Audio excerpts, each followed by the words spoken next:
বাঙালিকে হাইকোর্ট চেনাই আমি শ্রাবন্তী।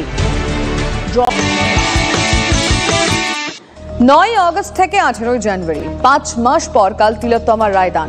কাল দুপুর 2:30-টে রায় শোনাবে শিয়ালদা আদালত। বিচার পাবে তিলোত্তমা। দোষী কি শুধুই সঞ্জয় রায়? তদন্ত কি গুটিয়ে নেবে সিবিআই? রায় শান্তি পাবে তিলোত্তমার পরিবার। কাল দিনভর TV9 বাংলায় বিশেষ কভারেজ।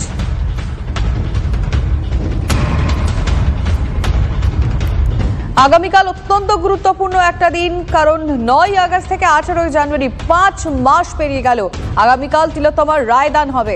কাল দুপুর 2:30-টে রায় শোনাবে শিয়ালদা আদালত।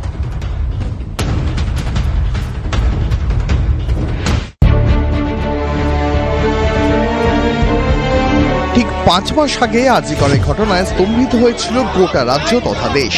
9 আগস্ট হাসপাতালের সেমিনার রুম থেকে উদ্ধার হয় এক মহিলা চিকিৎসকের দেহ। ধর্ষণ খুনের অভিযোগে 48 ঘন্টার মধ্যেই সিভিক ভলেন্টিয়ার সঞ্জয় রায়কে গ্রেপ্তার করে কলকাতা পুলিশ।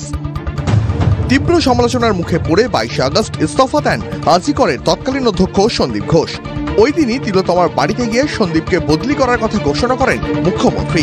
13 আগস্ট সিবিআইকে ঘটনা তদন্তভার দেয় কলকাতা হাইকোর্ট। ঘটনার প্রতিবাদে 14 আগস্ট রাত দখলের ডাক দেন মহিলারা।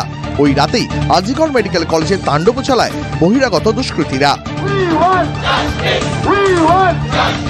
এরপর থেকেই আন্দোলনে কার্যত কেঁপে উঠেছিল শহরের রাজপথ থেকে জেলার অলিগলি। মিছিল থেকে মানববন্ধন, ধর্ণা বিক্ষোভ থেকে স্বাস্থ্য ভবন, লালবাজার অভিযান, কোনো কিছুই বাকি থাকেনি।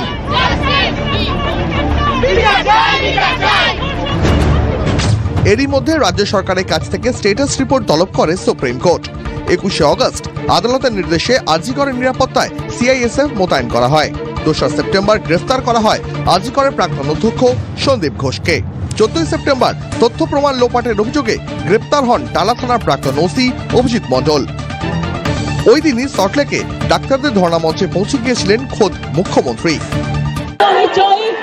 তিলোত্তমার বিচার হোক। আমি সিবিআইকে অনুরোধ করব যত তাড়াতাড়ি বিচার হোক, এমনকি 3 মাসের মধ্যে তারা যেন ফাঁসির অর্ডার দেয়। আমি এটা সিবিআইকে অনুরোধ করব আপনাদের প্ল্যাটফর্মে বসে। এরপরেও অবশ্য আন্দোলন থেমে থাকেনি। আন্দোলনরত চিকিৎসকদের সঙ্গে দফায় দফায় কথা বলেন মুখ্যমন্ত্রী। স্বাস্থ্য ব্যবস্থার খোলনলচে বদলে ফেলার আশ্বাস দেন। সুপ্রিম কোর্টেও সেই মর্মে হলফনামা জমা দেয় রাজ্য। তবু বিচারের দাবিতে রাজপথ ছাড়েননি চিকিৎসক মহল এবং নাগরিক সমাজ। অবশেষে এলো সেই বার্তা। 18 জানুয়ারি তিলোত্তমা খুন ধর্ষণের রায় ঘোষণা। বিচার পাবে তিলোত্তমা।